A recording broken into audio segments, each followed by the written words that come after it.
Sold for a horse at 19. She thought it was the end. Until the cowboy spoke. The wind moved like memory across the flat earth. Slow, dry, and without apology. Dust trailed in loose ribbons behind a wagon that creaked under the weight of silence. The sky was overcast, not with storm clouds, but with something heavier, resignation. Somewhere in the distance a hawk circled, watching what no one else dared to see. A girl sat in the back of that wagon, not crying, not speaking, just holding the hem of her faded skirt like it was the last thread that still belonged to her. Her braid was tight, done by someone who hadn't looked her in the eyes that morning. Her boots were too big, hand-me-downs from a cousin who outgrew them and outgrew kindness even faster. The horse pulling the wagon was worth more than she was. That was clear in the way her uncle had shaken hands, in the way the coins clinked like mockery, in the way no one even bothered to ask her name. The wagon stopped near the edge of a broken fence. Beyond it, an open field, a barn in need of paint, and a figure standing in the wind, back turned, hat low. The man didn't move. The uncle climbed down, grunting as if this were just another delivery. No words, just a shove of the girl's shoulder. She didn't stumble. She stepped down like someone whose heart no longer needed her feet. The trade was simple. The man nodded toward the corral. A horse, strong, dark, alert, the kind that could survive a flood or a fire. Her uncle smiled, the way men do when they believe cruelty is business. She didn't look at the man who'd bought her. She looked at the horse, and for a moment, 1 second that didn't belong to anyone else, she saw her own reflection in its eyes. Not fear, recognition, stillness spread. Even the wind paused. Then the man finally spoke. His voice wasn't harsh like her uncle's. It wasn't soft either, it was quiet. The kind of quiet that meant something had shifted. "Get her some water," he said, not to her, but to the dust, the silence, the shame. But somehow she knew. He didn't mean just water. The next morning the town was already awake when she walked behind him into the feed store. Her steps were slow, measured like someone trying not to be noticed by the floorboards. People turned, but no one smiled.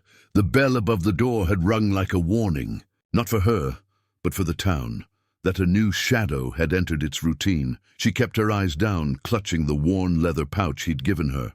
For supplies, he had said, not for pleasantries, not for chatter, just flour, salt, and matches. But the silence inside was thicker than the heat. Eyes trailed her like she was made of smoke, something that didn't belong, not fully human, not fully gone. She wasn't the first girl traded like cattle. But maybe she was the only one who still looked like she remembered her own name. Behind the counter stood a woman with sharp eyes and a sharper tongue. Everyone called her Miss Harlan, though no one knew if that was her real name. She sold feed and shame in equal measure.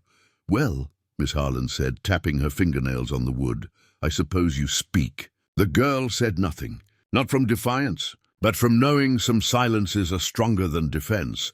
People pretended to shop, pretended not to listen, but the air had stopped breathing. Miss Harlan leaned in closer. "Bought for a horse, wasn't it?" she said, voice like vinegar. "Poor thing." Even the mayor probably got a better deal. Someone near the sacks of grain chuckled. Another man cleared his throat and turned away. No one helped. The girl didn't flinch. But her hands, holding the pouch, trembled just once, like leaves when they give up holding onto the branch. "I asked for flour," the girl whispered. Her voice wasn't angry. It was tired, the kind of tired that grows bones inside you. Miss Harlan raised an eyebrow. "Well, now she speaks." That's when the door creaked open. The cowboy stepped in, still as quiet as he'd been the day before. But something in his presence folded the room in half. He walked straight to her side, not looking at anyone. "What's the price?" he asked, not even glancing at Miss Harlan. "For what?" she snapped. He looked at the girl's pouch. Everything she came for. And a coat. "It's cold out." Miss Harlan's lips tightened, but she rang it up. Coins hit the counter. No words, no apology, no victory. Just stillness as they turned to leave. Someone near the back, a boy, maybe 16, muttered, just loud enough for her to hear. She walked straighter than most wives in this town. That was the moment. Not loud, not heroic, but something had changed. Not in the town, But in her, the cabin wasn't large, but it held more silence than walls. Rough timber, one window, a cold stove. He didn't say, "Welcome." She didn't ask to stay. He handed her a blanket and nodded toward the corner where hay had been laid over old quilts. That was the agreement. No papers, no promises. Just shelter and the unspoken rule of the wild: don't harm what's already broken. At dawn, he was already outside, splitting wood with a rhythm that didn't need music. She watched through the window, arms wrapped around herself, unsure if he was working through anger or memory.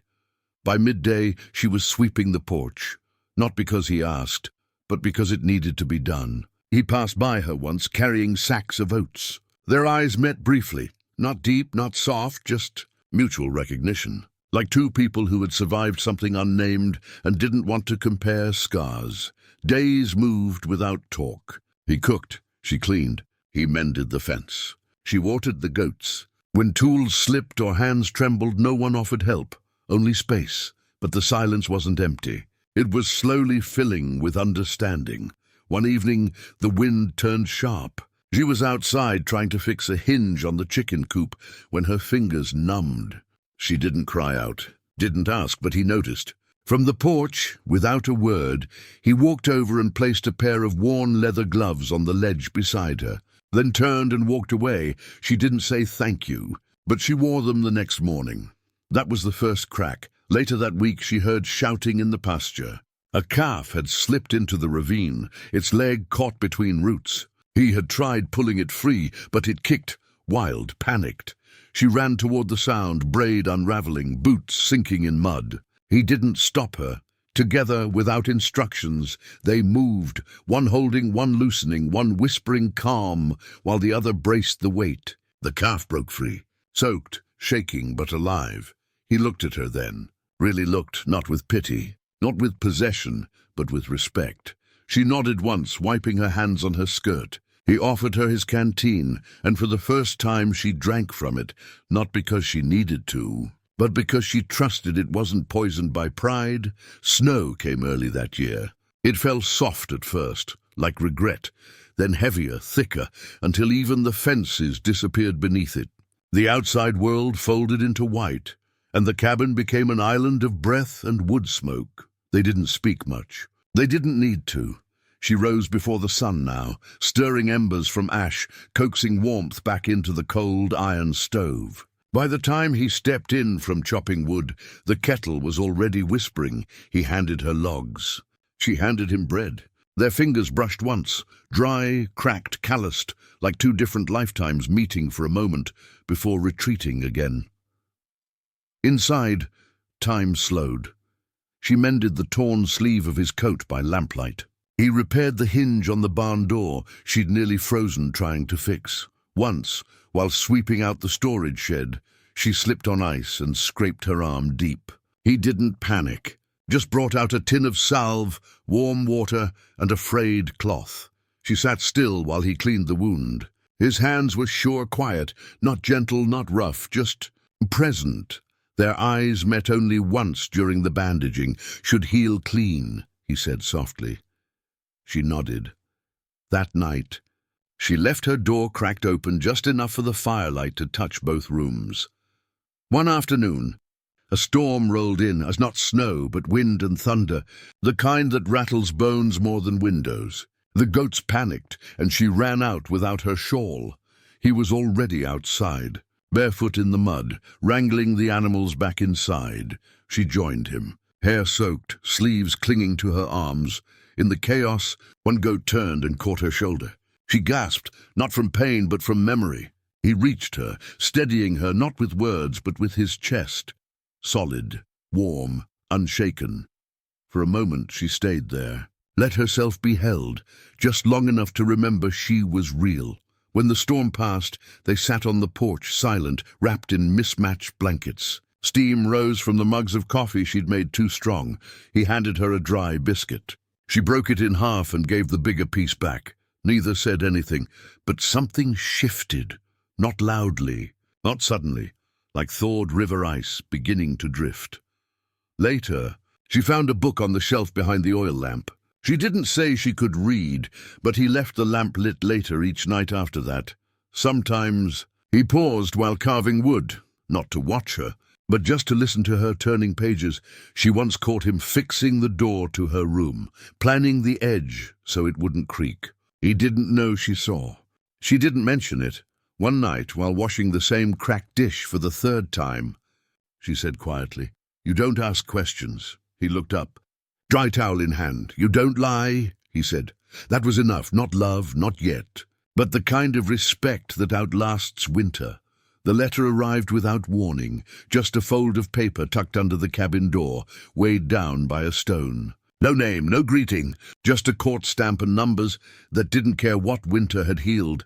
She read it alone near the stove, the paper shaking not from cold, but from memory, debt, back taxes, property claim.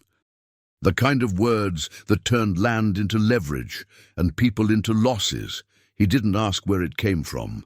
He saw it in her hands, the way her shoulders sank, not from fear, but from the weight of old chains dragging themselves back from the grave.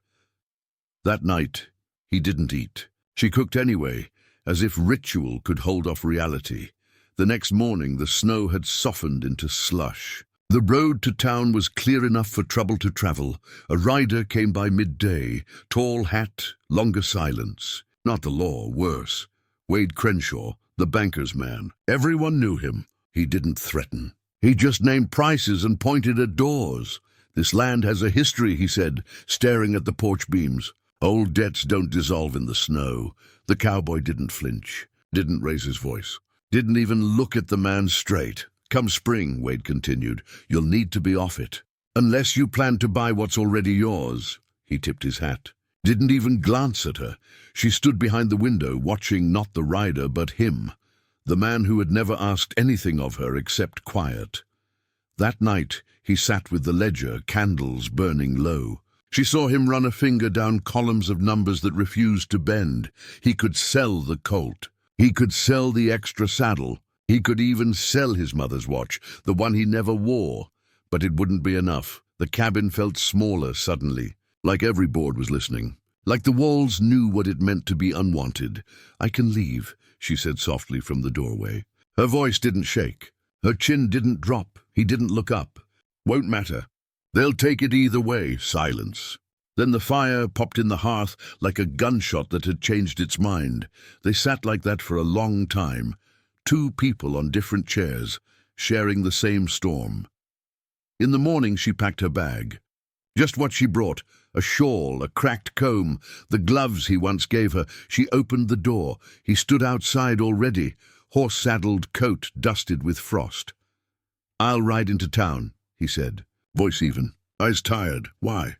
she asked. He didn't answer. Just looked at her the way men do, when they've already made a decision no one can change. Then he reached into his coat and handed her the watch. "Keep it warm," he said, and rode off. She stood on the porch, holding the metal between her palms. It wasn't about time. It was about dignity, his, hers, and the kind that refused to be sold again. He returned 2 days later. No money, no saddlebag, no horse. Just dust on his boots and a silence that followed him like shadow. She was feeding the goats when she saw him walk over the ridge. Slow, stiff, every step a story he wouldn't tell. She didn't run to him, didn't ask. Just opened the barn gate and let him pass through, like wind through worn fabric. That night he lit the fire, poured her a cup of coffee, and sat across from her, both hands open on the table, not reaching, not holding, just there. "They want you gone," he said finally. "I know. They want me to hand you over. Say I was misled. Say you're not mine to keep." She blinked once, not from fear, but from how familiar betrayal sounded now. "And?" she asked. He looked down, then back at her. "I told them." He started, then stopped. The room held its breath. "I told them no." It wasn't loud, but the fire shifted like it had heard something worth dancing for. She sat still, then reached across and touched the back of his hand. Not to hold, just to witness. The next morning, Wade Crenshaw came with 2 men in coats too clean for weather like this. They rode hard, stood tall, looked at the cabin like it was something to be measured and priced. Wade dismounted first. "You understand the situation's changed," he said. The cowboy didn't move, didn't even rise from the porch chair. You forfeited the claim by harboring, Wade began. You talk too much, the cowboy said. Not rude, just real. Wade stepped closer. You'll lose everything for her. He didn't respond, just looked at the girl standing by the barn, sleeves rolled up, hair tied back. Hands dirt-stained from mending what others had broken. Wade followed his gaze. She's not yours, Wade said, and that's when it happened. The cowboy stood. Not fast, not slow, just steady. He walked down the porch steps, stopped inches from Wade, leaned in just enough for only him to hear. She ain't anyone's to lose. That was it. No gun, no shove, just truth, said low like prayer. Wade's jaw twitched. His eyes searched for something to threaten but found nothing to move. Behind him, one of the men shifted awkwardly. The other cleared his throat. Then, like cold wind leaving a cracked window, they turned, mounted their horses, and left. No words, no signatures, just the soft sound of hooves giving up a fight. She came to stand beside the cowboy, her hands still dusted with straw and courage. You didn't have to, she whispered. He didn't answer, just took off his hat, held it to his chest, and looked at her like a man who had finally remembered why silence mattered.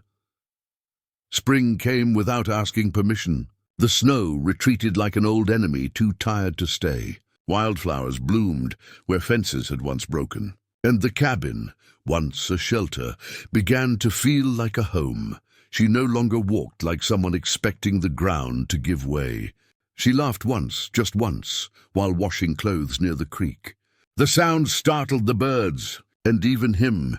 He built her a small table near the window. For her books, he said. Though he never asked what she read, he always kept the lamp trimmed. She planted herbs behind the cabin, watched them grow with the patience of someone who had once waited for the world to end, and survived it instead.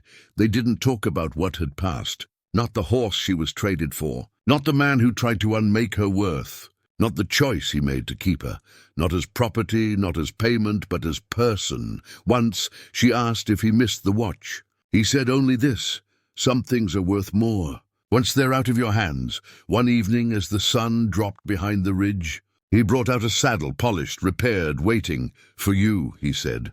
I don't ride, she replied. You didn't, he smiled. And so she did, slowly, carefully. That night, she sat on the porch alone, watched the stars come alive, like they'd been waiting for her gaze. In her lap, she held a thin ribbon of leather, the gloves he once gave, worn soft now, edges fraying. She didn't need them anymore, but she kept them anyway, as a reminder not of pain, but of the silence that saved her. And as the wind moved gently through the field, carrying the scent of thawed earth and cedar smoke, she whispered into it, he bought me for a horse, but gave me back to myself.